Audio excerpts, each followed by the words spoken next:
تو اگر ہماری اولاد بھی نہیں مانی تو پھر ہم کیا کریں؟ قرآن کریم میں سورہ تحریم میں اللہ سبحانہ و تعالیٰ ارشاد فرماتے ہیں کہ اے ایمان والو قوا انفسکم، اپنے آپ کو بچاؤ، واہلیکم، اور اپنے گھر والوں کو بچاؤ، نارا جہنم کی آگ سے۔ یہاں اللہ نے نار کا لفظ ذکر فرمایا۔ ہر شخص جو یہ توجیہ پیش کر رہا ہے کہ میں نے اپنی اولاد کو بچانے کی کوشش کی لیکن وہ نہیں بچی، وہ یہ سوچے کہ اگر میرا بچہ کسی بھڑکتی ہوئی آگ کے قریب جا رہا ہو، آگ کے شعلے بھڑک رہے ہوں اور رات کو بڑا خوبصورت منظر نظر آ رہا ہو اور اس میں چنگاریاں پھوٹ رہی ہوں اور آواز بھی آ رہی ہو، اور نہ سمجھ بے شعور بچہ اس کی ظاہری خوبصورتی کو دیکھ کر اس طرف بڑھ رہا ہو، تو کیا ماں باپ جو سمجھدار ہیں وہ اتنی بات پر اکتفا کریں گے کہ آواز دے کر کہیں بیٹا یہ آگ خطرناک ہے، بیٹا یہ آگ جلا دیتی ہے، بیٹا اس آگ سے نقصان ہوتا ہے؟ کیا اتنی بات کہہ کر وہ بری ذمہ ہو جائیں گے؟ ہرگز بات اس طرح نہیں ہے، بلکہ وہ پورا زور لگا کر اس بچے کو اپنی گود میں اٹھا کر اپنے ہاتھ سے پکڑ کر اس آگ سے بچانے کی کوشش کریں۔ دنیاوی آگ کے بارے میں ہمارا معاملہ یہی ہے، کیا ہم نے آخرت کی ہمیشہ کی جو آگ ہے، جہنم کی آگ، ہم نے اس سے بچانے کے لیے اپنی اولاد کے ساتھ دنیاوی آگ جیسا معاملہ کیا؟ کم سے کم مرتبہ کہ ہم نے ان کو بچانے کی یہ کوشش کی۔ جہاں تک بات ہے حضرت نوح علیہ السلام کی، انہوں نے اپنے بیٹے کو اس آگ سے بچانے کے لیے 950 سال محنت کی، 950 سال تک سمجھاتے رہے کہ ہم نے اس طرح محنت کر لی ہے، پھر تو ہم یہ کہہ سکتے ہیں کہ ہم نے اپنا حق ادا کر لیا تھا اور اولاد نے ہماری بات نہیں مانی۔ لیکن اگر ایسا نہیں ہے تو پھر ہماری جان صرف اتنی بات سے نہیں چھوٹے گی کہ میں نے بچوں کو سمجھا دیا۔ ماں باپ کی ذمہ داری یہ ہے کہ بچوں کو دین کی تعلیم بھی دیں، ان کی تربیت میں یہ شامل ہے۔ ماں باپ کی ذمہ داری یہ ہے کہ ان کو نیک ماحول بھی دیں، ان کو نیک لوگوں کی صحبت بھی دیں۔ اگر ہم اپنے ایک بچے کو صرف دنیاوی تعلیم دے رہے اور دنیا کی فکر کی وجہ سے ہم اس کو اعلیٰ سے اعلیٰ تعلیم دے رہے اور خود بڑے تہجد گزار ہیں، حقیقت بھی یہی ہے کہ ایک صاحب وہ بڑے تہجد گزار تھے، بڑے دیندار تھے اور 5 وقت کے نمازی تھے، اپنے بچے کا کیریئر بنانے کے لیے انہوں نے ان کو اعلیٰ تعلیم دلوائی، جس کے نتیجے میں اس کو معاشرے میں ایک اچھی ملازمت مل گئی، اچھا روزگار مل گیا، تو وہ بڑے خوش ہوئے اور آ کر ایک بہت بڑے مفتی صاحب کو کہہ رہے کہ مفتی صاحب میرے بچے کو اللہ نے بڑا اچھا روزگار دے دیا، اس کا کیریئر بن گیا، اعلیٰ تعلیم اس نے حاصل کر لی، لیکن تھوڑا سا بے دین ہو گیا بس۔ گویا ان کی نگاہ میں اس کا بے دین ہونا یہ ایک تھوڑی سی چیز ہے، دنیا میں معاشرے میں اس نے اعلیٰ مقام حاصل کر لیا اور اس کا دنیاوی مستقبل تابناک ہو گیا، لیکن دین کے اعتبار سے وہ بے راہ ہو گیا۔ کہتے ہیں تھوڑی سی بس بے دینی اس کے اندر آ گئی ہے اور باقی وہ ٹھیک ٹھاک ہے۔ مفتی اعظم پاکستان حضرت مولانا مفتی محمد شفیع صاحب رحمہ اللہ ایک واقعہ سنایا کرتے تھے کہ ایک شخص کا انتقال ہو گیا، اس کی روح پرواز کر گئی، لاش اس کی رکھی ہے، اس کے رشتہ دار وہ سمجھ رہے ہیں یہ زندہ ہے، اور ڈاکٹر کو بلا کے لے کر آئے اور کہا کہ یہ ہمارا رشتہ دار ہے، اس کی آنکھیں بھی ٹھیک ہیں، کان بھی ٹھیک ہیں، اعضاء بھی ٹھیک ہیں، لیکن یہ کچھ بول نہیں رہا، حرکت نہیں کر رہا، اس کو ہوا کیا ہے؟ تو ڈاکٹر صاحب نے پورا اس کا معائنہ کیا اور کہا یہ بالکل ٹھیک ٹھاک ہے، بس تھوڑی سی اس کی جان نکل گئی، اس کی تھوڑی سی روح نکل گئی ہے، باقی یہ بالکل ٹھیک ٹھاک ہے۔ بالکل یہی مثال ہے کہ ہم نے دنیا تو بہت اچھی دے دی اپنی اولاد کو، لیکن بس یہ سمجھ لیا کہ بس وہ تھوڑے سے بے دین ہو گئے، باقی بالکل ٹھیک ہے۔ جیسے انسان کے جسم سے روح نکل جاتی ہے اور وہ انسان بیکار ہو جاتا ہے، اس سے زیادہ اگر دین ہماری زندگی سے نکل جائے تو ہم بیکار ہو جائیں۔ اصل ہمارا مقصد اس دنیا میں آنے کا اسی دین پر عمل کرنا ہے اور اس دین پر چل کے اللہ کو راضی کرنا ہے۔ تو اولاد کی یہ تربیت کی فکر ماں باپ کے ذمے ہے۔ یہ جو دور جس دور سے ہم گزر رہے ہیں انتہائی فتنوں کا دور ہے، اور ایک فتنہ ختم نہیں ہوتا کہ نیا فتنہ آ جاتا ہے۔ ان فتنوں کے اندر ماں باپ کی ذمہ داری کئی گنا بڑھ جاتی ہے کہ وہ اپنی اولادوں کی تربیت کا خیال کریں۔ قرآن کریم میں نے جو خطبے میں آیت تلاوت کی، حضرت اسماعیل علیہ السلام کا اللہ ذکر فرما رہے ہیں، ارشاد فرمایا کہ اے نبی، قرآن کریم میں کتاب میں اسماعیل کا ذکر کیجیے، وَاذْكُرْ فِي الْكِتَابِ اسماعیل۔ آگے اللہ خود ان کے حالات کو بیان فرما رہے ہیں، اِنَّهُ كَانَ صَادِقَ الْوَعْدِ، وہ بڑے وعدے کے سچے تھے. جس کے وعدے کے سچا ہونے کی اللہ گواہی دے اس سے بڑا سچا کون ہوگا؟ اس کے بعد اللہ کیا فرما رہے ہیں؟ وَكَانَ يَأْمُرُ أَهْلَهُ بِالصَّلَاةِ وَالزَّكَاةِ وَكَانَ عِندَ رَبِّهِ مَرْضِيًّا کہ وہ اپنے گھر والوں کو نماز کا حکم دیا کرتے تھے. یہی تربیت ہے. وہ اپنے گھر والوں کو زکوٰۃ کا حکم دیا کرتے تھے اور وہ اپنے پروردگار کے نزدیک بڑے پسندیدہ تھے. اللہ ان سے بڑا راضی تھا.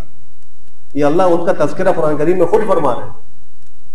انبیاء کا طریقہ بھی یہی رہا کہ وہ اپنی اولادوں کی تربیت کی فکر کرتے تھے. ان کو نماز اور زکوٰۃ کا حکم دیا کرتے تھے. قرآن کریم میں اللہ نے ہر شخص کو حکم دیا ہے وَأْمُرْ أَهْلَكَ بِالصَّلَاةِ وَاصْطَبِرْ عَلَيْهَا.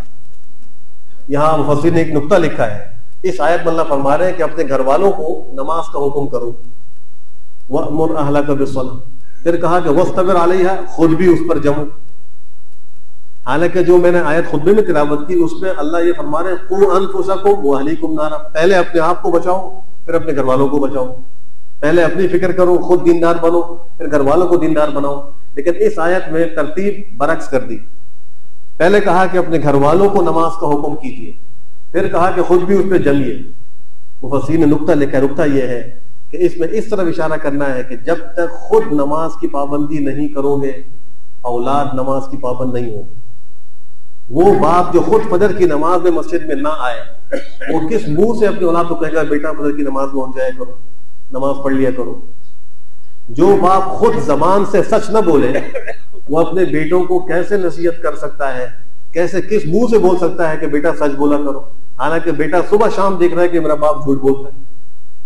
صبح شام بیٹا دیکھ رہا ہے کہ میرا باپ نماز نہیں پڑھتا میرا باپ حلال حرام کی فکر نہیں کرتا اور وہ اپنی اولاد کو نصیحت کر رہا ہے کہ بیٹا حلال کماؤ.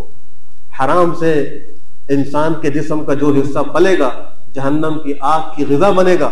وہ بیٹا کیا اثر قبول کرے گا اس باپ کی اس نصیحت کا. تو اس آیت میں جو پہلے گھر والوں کو حکم دینے کا ارشاد فرمایا گیا وہ اس لیے کہ پہلے خود تم جب نمازی بنو گے تو تمہارے گھر والوں کو حکم دینے میں تاثیر آئے گی. جب ماں باپ خود دیندار ہوں گے پھر بچوں کو کہیں گے بیٹا دینداری اختیار کرو تو بچے ماں باپ کو آئیڈیل بنائیں گے. آج افسوس سے کہنا پڑتا ہے کہ ہمارا حال کیا ہو چکا ہے. گھر کے اندر ہر شخص کے پاس اپنا ایک موبائل ہے اپنی ایک دنیا ہے. بچوں کو وقت دینے کے لیے ماں باپ کے پاس کوئی وقت ہے ہی نہیں.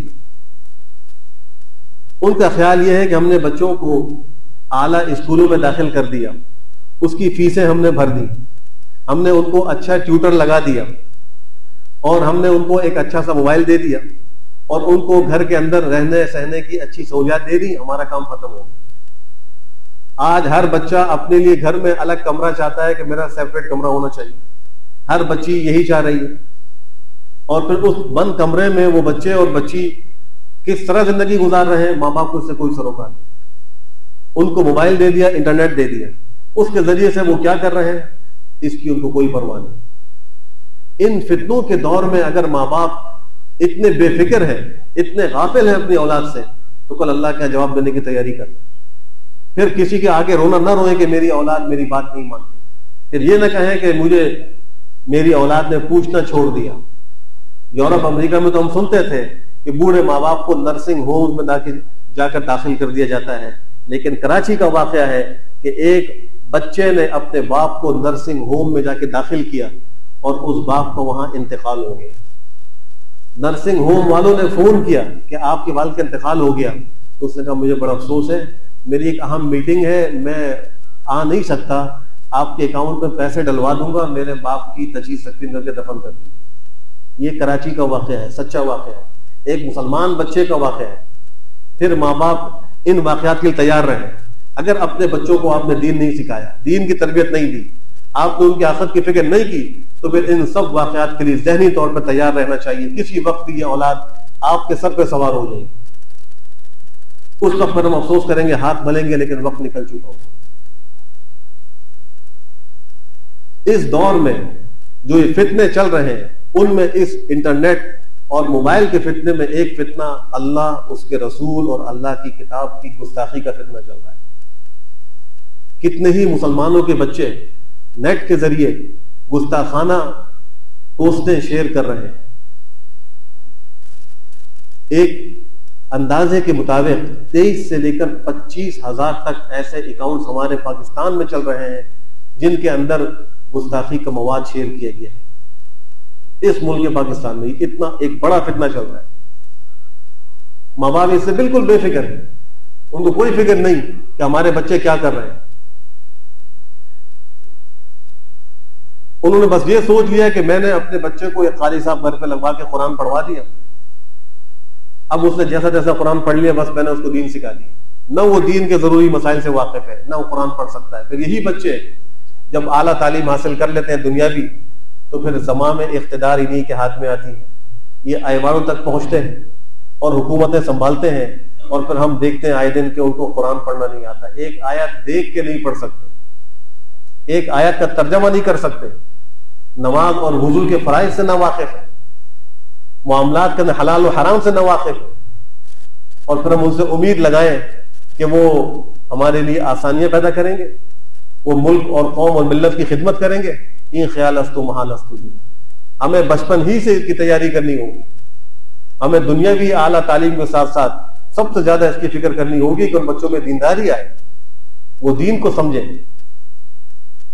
آج عصری تعلیم گاہوں کے اندر علی العموم ایک فضا بے دینی، بلکہ میں اس سے بڑھ کر کہوں گا دین بیزاری کی پیدا ہوتی جا رہی ہے، اور ذہنی ارتداد پھیل رہا ہے، ذہنی مرتد بنائے جا رہے ہیں۔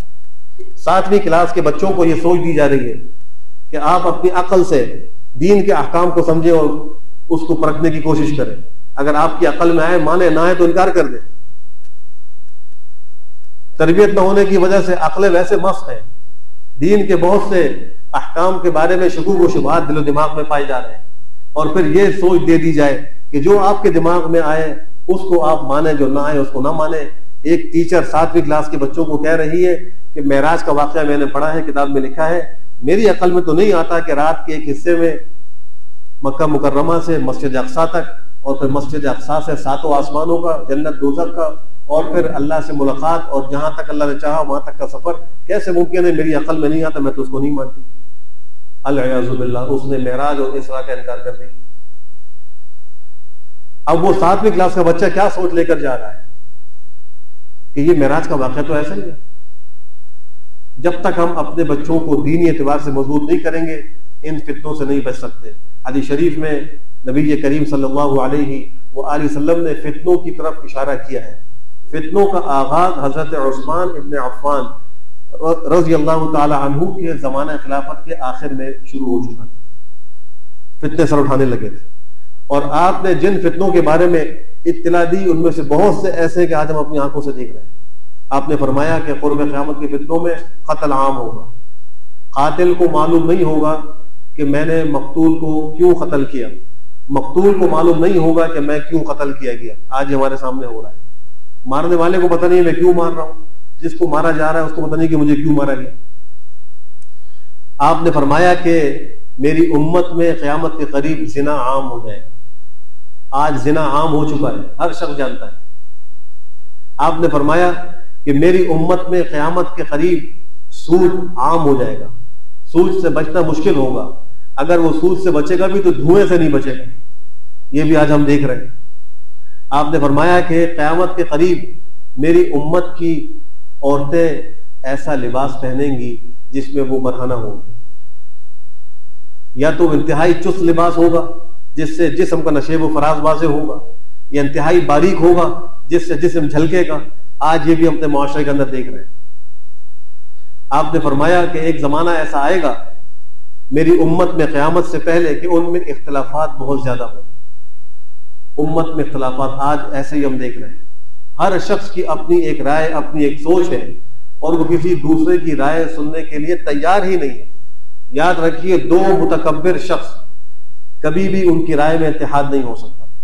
جس میں تکبر ہوگا وہ کبھی بھی اپنی رائے نہیں چھوڑے گا، دوسرے کی رائے کو کبھی نہیں مانے گا، چاہے اس کے سامنے جتنا مرضی ہم حق ظاہر کر دیں، دلائل سے حق ثابت کر دیں، لیکن وہ کبھی بھی تکبر کی وجہ سے اپنی رائے سے نہیں ہٹے گا۔ یہ بھی آج ہمارے سامنے ہو رہا ہے۔ اولاد ماں باپ کی نافرمان ہوگی، ماؤں کے ساتھ بے ادبی کا معاملہ کیا جائے گا۔ یہ سارے فتنے وہ ہیں جو ہم اپنی آنکھوں سے دیکھ رہے ہیں، اور آپ نے حدیث میں فرمایا تھا اسلام کا جب آغاز ہوا تو وہ اجنبی تھا. ان الاسلام بدأ غریبا وسيعود كما بدأ. شروع میں جب اسلام آیا اجنبی تھا. عربی کے اندر غریب کہتے ہیں اجنبی کو، اردو میں غریب کہتے ہیں فقیر کو. تو یہ اس حدیث شریف میں غریب اردو والا نہیں ہے بلکہ عربی والا ہے کہ اسلام جب آیا تو اس وقت لوگوں کے لیے بڑا اجنبی تھا. جاہلیت کے عرب کہا کرتے تھے یہ نیا دین کہاں سے آ گیا، ہم نے کبھی یہ بات سنی نہیں، ہم نے کبھی دیکھی نہیں، ہمارے بڑے تو یوں کرتے تھے. انہوں نے اس کو اجنبی سمجھ کر انکار کر دیا. آہستہ آہستہ وہ دین پھیلا، دین پھیلتے پھیلتے اپنے عروج پر پہنچا. اللہ کے نبی فرما رہے وَسَيَعُودُ كَمَا بَدَأَ، ان قریب ایسا زمانہ آئے گا کہ یہ دین دوبارہ اجنبی ہوگا. آج ہم دیکھتے ہیں بہت سے لوگ ایسے ہیں کہ ان کے لیے دین کے ضروری مسائل بالکل اجنبی ہیں. مسلمانوں کا حال ذکر کر رہا ہوں، کافروں کی تو بات ہم نہیں کر رہے. مسلمان بہت سے ایسے ہیں کہ آج ان کے لیے اسلام اجنبی ہو چکا ہے.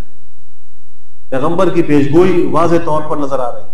پھر آپ نے فرمایا فَطُوبَى لِلْغُرَبَاء، ایسے اجنبی لوگوں کے لیے خوشخبری ہے، بشارت ہے، جن کو لوگ کہیں کہ یہ تو دین کا ایک ملا ہے، یہ ایک عالم ہے، اس کو دنیا کا کچھ پتہ ہی نہیں ہے، اور لوگ اس کو اجنبی سمجھیں، اپنے معاشرے میں اس کو حقیر سمجھیں اور اس کو ایک الگ طبقے میں شمار کریں اور ان کے ساتھ وہ بیٹھنا گوارا نہ کرے. تو فرمایا کہ ایسے اجنبیوں کے لیے توبہ، خوشخبری ہے.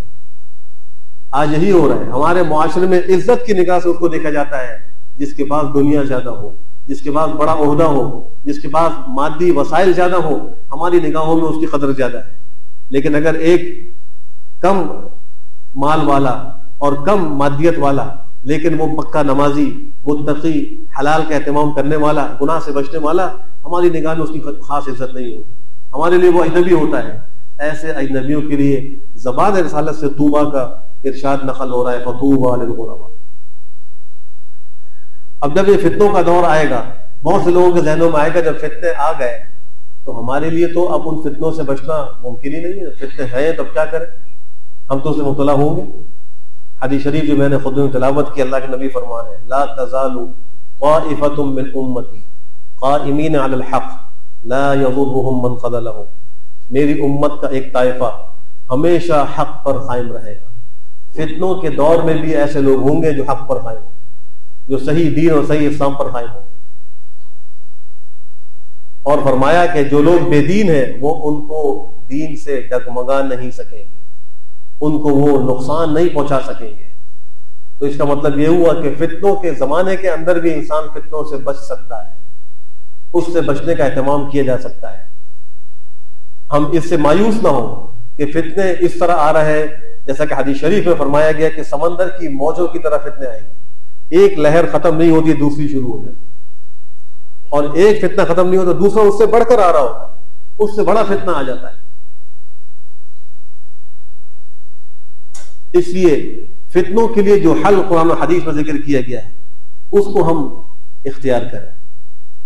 پہلا حل یہ ہے کہ ہم دین کو دین حق سمجھ کر اختیار کریں، اس کو اپنی نجات کا ذریعہ سمجھیں، اس کے بارے میں اپنے دل و دماغ سے شکوک و شبہات کو نکالیں. جب تک ہم اس دین کو اپنے لیے اصل نہیں سمجھیں گے اس وقت تک ہم فتنوں سے نہیں بچ سکتے. یہ فتنے ہمیں دنیا سے ہٹانے کے لیے نہیں آ رہے، یہ ہمارے مال کو کم کرنے کے لیے نہیں آ رہے، یہ فتنے اصل ہمارے دین کو ہم سے دور کرنے کے لیے آ رہے ہیں. تو اس میں ہماری ذمہ داری یہ بنتی ہے کہ ہم اس دین کو صحیح طرح سمجھیں، اس پر صحیح عمل کریں. جب تک ہم عمل نہیں کریں گے ہم اس دین سے فائدہ نہیں اٹھا سکیں گے اور ہم آخرت کی ہمیشہ کی جو نجات ہے وہ حاصل نہیں کر سکیں. تو اولاد کے بارے میں ہمیں فکر مند ہونے کی بہت ضرورت ہے. خود بھی ہم دین پر چلیں، اپنی اولاد کے لیے بھی فکر مند رہیں. قوا انفسکم واہلیکم نارا، اس کے اندر جو اولاد کے لیے خاص طور پہ تاکید کی جا رہی ہے اس کو سمجھنے کی ضرورت ہے. علماء نے یہاں ایک اور نقطہ لکھا ہے کہ اللہ سبحانہ و تعالیٰ نے یا ایھا الذین آمنوا سے خطاب کر کے یہ حکم ارشاد فرمایا ہے. یہ بالکل ایسا ہی ہے جیسے انسان اس دنیا میں کسی خاص تعلق کی وجہ سے کسی کو مخاطب کرتا ہے. مثلا کوئی بڑا چھوٹے کو کہے کہ بیٹا ذرا میری بات سننا، تو تعلق کی وجہ سے وہ جب بیٹا کہتا ہے تو اگر سننے والا اس بیٹا کہنے کی اہمیت کو سمجھتا ہے تو اس کا دل باغ باغ ہو جاتا ہے. حضرت علامہ شبیر احمد عثمانی رحمہ اللہ یہ وہ شخصیت ہے کہ جب پاکستان بنا تو قائد اعظم محمد علی جناح مرحوم نے کراچی کے اندر جو جھنڈا لہرانے کی تقریب منعقد ہوئی اس میں انہی کو مقرر کیا کہ آپ آج پاکستان کا آغاز ہو رہا ہے، افتتاح ہو رہا ہے، ہمیں آزادی ملی ہے، آپ اس جھنڈے کو لہرا کر اس کا اعلان کریں۔ یہ اس بات کا ایک اعلان تھا کہ آپ نے اس ملک کے بنانے میں اور اس ملک کی آزادی کی تحریک میں جو خدمات انجام دی ہیں تو آپ اس کے مستحق ہیں کہ آج اپنے ہاتھ سے جھنڈا لہرا کر اس ملک کا افتتاح کریں، اس ملک کی آزادی کا آغاز کریں۔ یہ وہ شخصیت، وہ مفتی اعظم پاکستان حضرت مولانا مفتی محمد شفیع صاحب رحمہ اللہ کے پاس آیا کرتے تھے اور فرمایا کہ میں یہاں دو مقصد کے لیے آتا ہوں۔ ایک مقصد تو یہ ہے کہ میری ملاقات مفتی شفیع صاحب رحمہ اللہ سے ہو جائے، اور دوسرا مقصد یہ ہے کہ ان کے ہاں ایک خاتون میری رشتہ دار رہتی ہیں جو مجھے بیٹا کہہ کر پکارتی ہیں۔ اس پورے روئے زمین پر ان کے علاوہ کوئی ایسی شخصیت نہیں ہے کہ جو مجھے آج بیٹا کہہ سکے، بیٹا کہنے والے سب انتقال کر گئے، یہ واحد خاتون بچی ہیں روئے زمین پر جو مجھے بیٹا کہہ کر پکارتی ہیں۔ میں ان کی زبان سے بیٹا سننے کے لیے یہاں آتا ہوں کہ جب میں آتا ہوں تو مجھے کہتی ہیں بیٹا السلام علیکم۔ تو یہ خاص تعلق کی بنا پر جب انسان کسی کو مخاطب بناتا ہے تو اگر وہ اس کو اس خطاب کی قدر ہو تو وہ سرشار ہو جاتا ہے۔ اب وہ کتنا لمبا سفر کر کے وہاں پہنچتے تھے، وہ دیوبند اور ڈھابیل میں رہتے تھے اور وہاں سے سفر کر کے کراچی آ کر ان سے ملاقات کرتے تھے، ایک بیٹا کا لفظ سننے کے لیے آتے تھے۔ بالکل اسی طرح سمجھیے قرآن کریم میں اللہ فرما رہے ہیں اے ایمان والو، یعنی اے میرے وہ بندو جن کو مجھ سے ایمان کا تعلق ہے۔ اتنا بڑا انعام ہے اللہ کی طرف سے، اللہ فرما رہے ہیں یہ میرے وہ بندے ہیں جو مجھ پر ایمان لائے ہیں، ان کو مجھ سے ایمانی تعلق ہے۔ ان کو اللہ مخاطب بنا کے فرما رہے ہیں قوا انفسکم واہلیکم نارا، اپنے آپ کو اپنے بچوں کو اس سے بچاؤ۔ تو ماں باپ یہ اہتمام کریں، گھر کے اندر تعلیم کا ماحول بنائیں، بچوں کو وقت دیں، بچوں کے ساتھ بیٹھیں، ان کے مسائل سنیں اور ان کی نگرانی کریں۔ آج ایک سوچ ہمارے ذہنوں میں یہ بھی ڈال دی گئی ہے کہ جو بچے کا موبائل ہے یہ اس کی پرائیویٹ چیز ہے، اس کو دیکھنا جرم ہے۔ بچے کو جو الگ کمرہ دیا گیا ہے یہ اس کے لیے پرائیویٹ کمرہ ہے، اس کو اس کی نگرانی جرم ہے۔ تو ماں باپ کہتے ہیں کہ ہم اپنے بچوں کی پرائیویسی میں خلل انداز نہیں ہوتے۔ یاد رکھیے یہ کسی دلیل سے بھی ثابت نہیں کہ یہ موبائل بچوں کا یہ پرائیویٹ ایک کوئی پارٹ ہے جس کو چیک کرنا ماں باپ کے لیے کوئی ناجائز اور حرام۔ اس میں ماں باپ کی ذمہ داری ہے کہ وہ خود بھی اپنے لیے صحیح راستہ اختیار کر کے اپنا موبائل کا استعمال صحیح رکھیں۔ ان کے موبائل کے اندر کوئی لاک لگا ہوا نہ ہو بچوں کے آگے۔ اگر وہ دیکھیں گے کہ میرے والد مجھ سے چھپاتے ہیں، لاک لگا کے رکھتے ہیں، کیا چیز ایسی رکھی ہے جو مجھے دکھانا نہیں چاہتے، تو بچے بھی یہی کام کریں۔ ہم خود صحیح ہوں، ہم خود موبائل کا استعمال صحیح کریں تاکہ ہمارے بچوں پر ہمارا وہ اثر ہو، ہم بچوں کے لیے آئیڈیل بنے۔ گھر کے اندر ہم خود تلاوت کا اہتمام کریں، بچے ہمیں دیکھ کے تلاوت کریں۔ گھر کی خواتین خود نمازوں کا اہتمام کریں، گھر کی بچیاں خود نمازی ہو جائیں۔ گھر کی خواتین بڑی پردوں کا اہتمام کریں، بچیاں باپردہ ہو جائیں۔ لیکن اگر ہم خود یہ کام نہ کریں اور بچوں کو خالی کہتے ہیں بچے کبھی ہماری بات نہیں مانے، اور پھر جیسے ہم ان کی اعلیٰ دنیاوی تعلیم کی فکر کرتے ہیں، یہ کوئی ناجائز بات نہیں ہے۔ اس دنیا میں رہنے کے لیے بچوں کو اعلیٰ تعلیم دینا ایک ضرورت ہے، بالکل دیں، لیکن یہ خیال کریں میرا بچہ کس ادارے میں جا کے پڑھ رہا ہے، کہیں اس کے ایمان پہ وہاں ڈاکہ تو نہیں مارا جا رہا، کہیں اس کو بے دینی کی سوچ تو نہیں دی جا رہی۔ اچھے اداروں کا انتخاب کریں جہاں وہ اعلیٰ تعلیم دینی ماحول میں حاصل کریں، اور پھر اس کے پاس بیٹھ کر اس سے پوچھا کریں تمہیں کیا پریشانی ہوئی، اس سے ایک دوستی کا تعلق ہو۔ ہوتا یہ ہے کہ ڈانٹنے ڈپٹنے کے لیے ماں باپ فوراً آ جاتے ہیں، بچوں کی باتوں پر روک ٹوک خالی ہوتی ہے، ان کی اچھی باتوں پر حوصلہ افزائی نہیں ہوتی، ان کو آگے بڑھنے کے لیے جذبہ نہیں دیا جاتا۔ بچوں کے پاس بیٹھ کر ان کے مسائل کو سن کر ان کی اچھی باتوں پر ان کی حوصلہ افزائی کی۔ تو جب تک ہم خود ٹھیک ہو کر یہ کام نہیں کریں گے کبھی بھی بچوں پر ہماری باتوں کا اثر نہیں ہوگا۔ اللہ سبحانہ وتعالی ہم سب کو اس دور کے اور آئندہ آنے والے جو فتنے ان سب سے محفوظ فرمائے، اور ہماری اولادوں کو بھی اللہ اس سے محفوظ فرمائے۔ تو ایک کام تو یہ کرنا تھا کہ خود دین کو صحیح سمجھے، اور دوسرا اور آخری کام یہ عرض کرنا ہے کہ اللہ سے اس کی دعائیں مانگیں کہ اللہ ہماری فتنوں سے حفاظت فرمائے۔ فتنوں کے جگہوں پہ جانے سے اپنے آپ کو بچائیں۔ حدیث شریف ایک دعا آئی ہے، اللہم انا نعوذ بک من الفتن ما ظہر منها وما بطن، اے اللہ میں آپ کی پناہ چاہتا ہوں فتنوں سے، جو ظاہر کے فتنے ہوں، باطن کے فتنے ہوں، اللہ میں ان سے آپ کی پناہ چاہتا ہوں۔ فیس بک پر کوئی ایک گروپ بنا ہے ہمارے یہاں دارالفتہ میں، اس کے حوالے سے ایک سوال آیا، اس کو بھی سامنے ظاہر کرنا ضروری سمجھتا ہوں۔ اس کے اندر داخل ہونے کے لیے، اس گروپ میں شامل ہونے کے لیے پہلے ایک حلف نامہ دیا جاتا ہے، اور اس حلف نامے میں یہ لکھا ہوتا ہے کہ آپ یہ حلف دیں کہ اس گروپ میں جو بھی مواد شیئر ہوگا، چاہے وہ کسی بھی قسم کا ہو، آپ نے اس پہ نکیر نہیں کرنی، انکار نہیں کرنا، ناراض نہیں ہونا، اور کسی کو روکنا نہیں۔ جب تک آپ یہ حلف نہیں دیں گے اس وقت تک اس گروپ میں آپ شریک نہیں ہو سکتے۔ اب مفتی صاحب سے سوال یہ پوچھا جا رہا ہے کہ کیا ایسے گروپ میں چیک کرنے کے لیے کہ کیا کیا مواد ذکر کیا جاتا ہے، ہم وہ حلف نامہ بھر کر اس پہ شریک ہو سکتے ہیں تاکہ ہم دیکھ لیں؟ تو یاد رکھیے اس کا جواب یہی دیا جائے گا کہ ایسے گروپ میں شامل ہونے کے لیے حلف نامہ بھر کر داخل ہونے کی شرعاً اجازت نہیں۔ حدیث شریف کی روح سے قرب قیامت میں جو فتنے ہوں گے، جو کوئی ان فتنوں کو جھانک کر دیکھے گا، وہ فتنے ان کو پکڑ کے اپنے اندر کھینچ لیں گے۔ عین ممکن ہے کہ یہ اس گروپ میں شریک ہو جائے، اور وہاں جو وہ فتنہ موجود ہو وہ اس کو پکڑ کر اپنے اندر کھینچ لے، اور یہ شخص بھی فتنے میں مبتلا ہو جائے۔ اس طرح کی اور بہت ساری چیزیں ہیں، ہر شخص کو محتاط ہونے کی ضرورت ہے۔ اللہ ہم سب کی اور ہمارے دین کی حفاظت فرمائے۔ وآخر دعوانا الحمد للہ رب العالمین۔